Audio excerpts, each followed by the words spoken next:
The Italians really thought they were going to keep this away from me. No, no, no.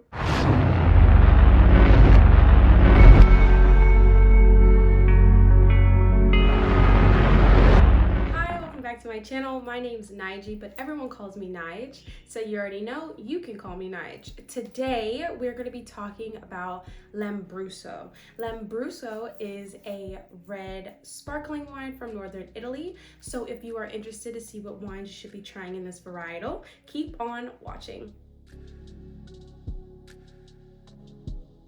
So the Lambrusco, as I said, is from northern Italy. It is an Italian hidden gem in my opinion. It is red, it is sparkling. It also has a wide range of ones to choose from. Italian wine is kind of my specialty. I really enjoy learning about the Italian wine because it's such a big country and there's so many different kinds of varietals that come out of Italy, and I love sharing them with you guys, and this is one of my all-time favorites. I love a good hidden gem, but Lambruscos have a wide spectrum. They do range from high in sugar to more on the dry side, so I'm going to give you a variety of both.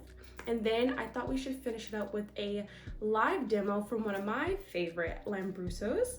So normally with Lambruscos, you're gonna hear me talk about notes of cherry, blackberry, orange blossom, sometimes rhubarb. These are very common notes when it comes to Lambrusco because they are high in fruity and floral type of aromas, and that's what makes them so special. Lambrusco is also best served chilled, is best to drink young. It is amazing for spring and summertime. And that's why I wanted to share it with you guys, just because the weather is changing. Definitely one of those really great group wines to have when you're having a function, or if you're having a few friends over, if you're having a dinner party. This is a really good varietal to introduce to people, mostly because they don't really look for it. So you always want to surprise your guests a little bit with one varietal that's like, wow, what is this? So first on this list, we're going to be talking about the Cleto Grasparossa. The Grasparossa is a bold dessert wine. This is definitely one of those high in blackberry, super like jammy flavor. It's very intense, it's aromatic. It's one of those I wanted to share on this list because this itself could be your dessert course.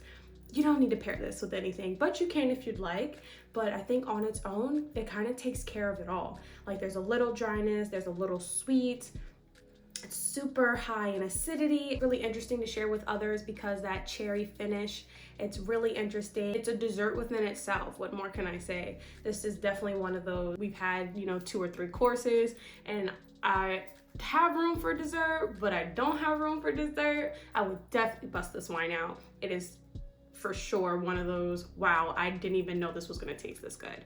The next wine on this list, I'm gonna be talking about a natural wine.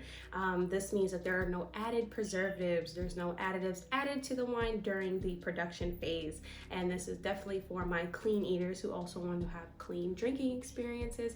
I would offer this Lambrusco. There is something here for you as well. The Vino Saetti. This one's a good one. It has notes of blackberries and hints of chocolate, which makes it really interesting. This is a little on the drier side, but it still has that fizzy and evanescence that you're looking for. It's really beautiful and ruby, like a dark violet ruby color. It's really beautiful. I recommend this for my vegetarians, my vegans, for people who want to have that clean drinking experience, but also want to enjoy a nice glass of wine. So this one is probably one of the most recognizable Lambruscos when I think of Lambruscos, and it is the Lenny 910. This wine is spectacular. It's bold. Holy crap, it's bold. Aromatic isn't even the word. The second you open this bottle, oh my gosh, like big bold flavors like blueberries and raspberries are very, very strong. This is definitely one of those dinner wines. The heavier and richer your dinner is, the more that this wine will pair even better.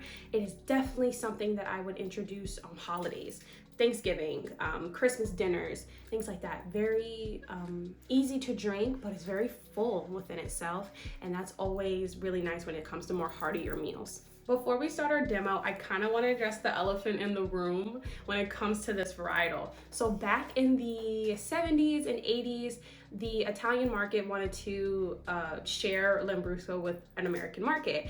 But Americans are known for liking wines that are really sweet, heavy in sugar. So to appeal to the American market, the Italians decided to make something that would appease the Americans, I guess.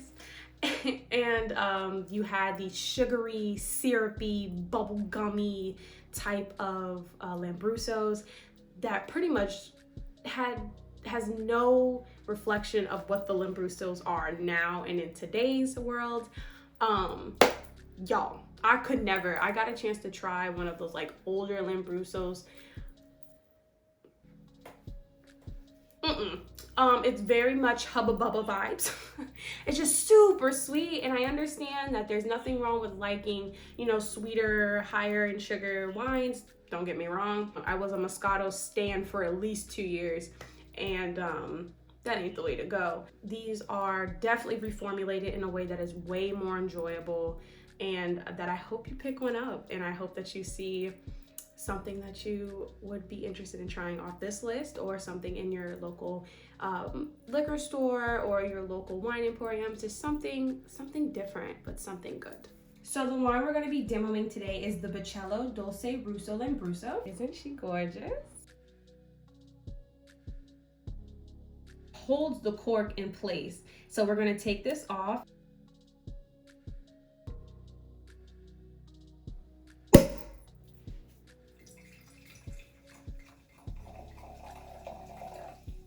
We are with our Lambrusco, and we're gonna give it a smell. Big like red notes, big like red fruits that I get: cherry, raspberry, and then I feel like I'm getting some blueberry. Oh, I love this. Like every time I open this, I find some like new berry that I didn't smell before. It's really interesting. It's very beautiful.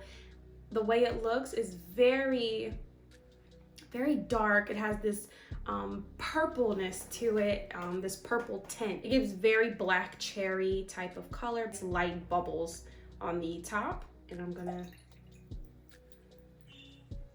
give it a try now.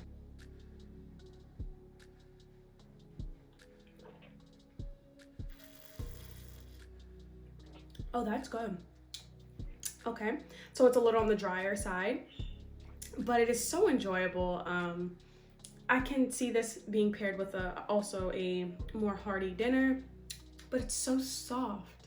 It's so soft and enjoyable. I definitely would serve this slightly chilled, and I think that it would be really, really with dinner. Really easy to drink. There's no like repugnant smell. There isn't anything that would maybe scare off a newer wine drinker. This is really interesting. I would definitely recommend this for people who are itching to go into the more drier type of wines, but honestly kind of want to teeter back and forth. This is slightly sweet.